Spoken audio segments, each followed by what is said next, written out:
सिर्फ 2 वार में उसने स्कूल के गुंडों को तड़पने पर मजबूर कर दिया। लेकिन बात यहीं खत्म नहीं हुई।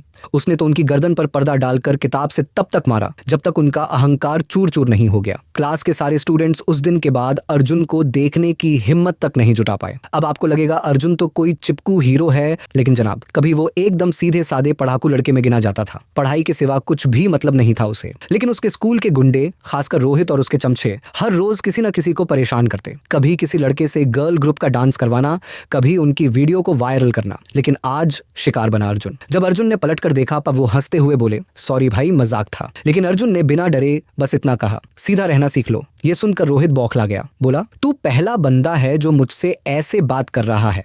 और अगले ही दिन अर्जुन की स्पोर्ट्स पैंट टॉयलेट में फेंक दी गई। अर्जुन को समझ आ गया ये किसी और की नहीं, गुंडों की चाल है। वो गया रोहित के पास, करना बोला, बहुत हुआ, अब बस करो। लेकिन उसके जवाब में उसका चमचा आया और अर्जुन का गला पकड़ लिया। अर्जुन की सांसें घुटने लगीं। लेकिन तभी टीचर की एंट्री हुई और अर्जुन बच गया। रोहित ने बहाना बनाया, सर हम तो मजाक कर रहे थे। अर्जुन भी कुछ नहीं बोला, पढ़ाई करनी थी उसे। लेकिन उसकी चुप्पी को इन गुंडों ने उसकी कमजोरी समझ लिया। अगले दिन एक नया लड़का आया, राहुल, और अब बारी थी उसे निशाना बनाने की। लेकिन अर्जुन खड़ा हो गया, हाथ में एक बॉल पॉइंट पेन लिए। माहौल एकदम गर्मा गया था। तभी पीछे बैठा शांत लड़का कबीर उठ खड़ा हुआ। क्या फालतू शोर मचा रखा है, सोने नहीं दे रहे हो? रोहित समझ गया, कबीर से भिड़ना मतलब मुसीबत। लेकिन उसका गुस्सा अब और बढ़ गया। उसने ठान लिया अर्जुन को सबक सिखाना है। उसने राहुल को धमकाया, परीक्षा के वक्त अर्जुन की गर्दन पर ये स्टिकर चुपचाप चिपका देना। राहुल डर के मारे मान गया। एग्जाम शुरू हुआ। अर्जुन को कुछ महसूस ही नहीं हुआ, पर आधे पेपर के बाद उसकी आंखें धुंधली होने लगी, सिर घूमने लगा। उसे समझ नहीं आया ये क्या हो रहा है। दरअसल रोहित ने अपने गैंगस्टर कजिन से कुछ ऐसा ड्रग मंगवाया था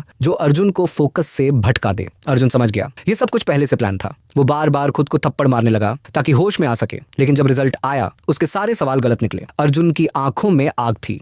उसने राहुल की गर्दन पर वो स्टिकर देखा और सारी सच्चाई समझ गया। अब वो उठा और चल पड़ा उस झुंड की ओर। न्यूटन का दूसरा नियम कहता है, अगर फोर्स और स्पीड सही हो तो असर भी घातक होगा। अर्जुन ने अपनी फिजिक्स की नॉलेज का इस्तेमाल किया, एकदम सही टारगेटिंग। एक किताब से उन्होंने गुंडों को ऐसा पीटा कि सबकी चीखें निकल गईं। और फिर उसने रोहित की आंखों पर पर्दा डाला और फिर उसी किताब से तब तक मारा जब तक वो जमीन पर गिर नहीं गया। अब अगर किसी शरीफ लड़के को तंग किया तो अगली बार तेरे हाथ नहीं, प्लास्टर बंधे होंगे। और दोस्तों, अर्जुन ने हमें सिखाया कि कभी कभी चुप रहना जरूरी है, लेकिन जरूरत पड़ने पर सही टाइम पर खड़ा होना उससे भी ज्यादा जरूरी है।